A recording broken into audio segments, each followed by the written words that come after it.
इरफान एक छोटा सा मोची जूते मरम्मत करने वाला था। शहर के एक कोने पर उसकी छोटी सी दुकान थी।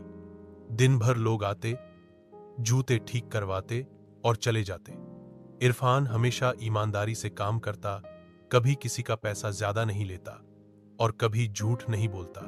एक दिन एक साहबजादा नौजवान अपने महंगे जूते उसके पास छोड़ गया और वापस आना भूल गया। उन जूतों के अंदर एक जेवर का डिब्बा छुपा हुआ था। किसी ने उसे जूते में छुपा कर दिया था।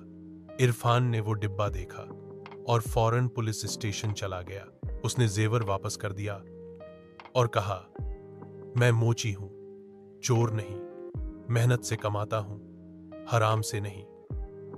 पुलिस ने उसे पहले शक की नजर से देखा, लेकिन जब उसकी बात सच साबित हुई तो एक मीडिया चैनल ने उसकी कहानी छापी।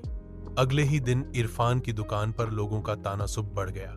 उस नौजवान ने भी वापस आकर उसे 1 लाख रुपए इनाम दिए। कुछ महीने बाद एक एनजीओ ने उसे एक उचित दुकान और नौजवानों को प्रशिक्षित करने का मौका दिया। आज वही इरफान दूसरे गरीबों को काम सिखाता है। उसके साथ छोटे छोटे बच्चे काम करके इज्जत से रोजी कमा रहे हैं। सबक, सच्चाई, ईमानदारी और मेहनत का रास्ता मुश्किल जरूर होता है, लेकिन अंजाम हमेशा रोशन होता है।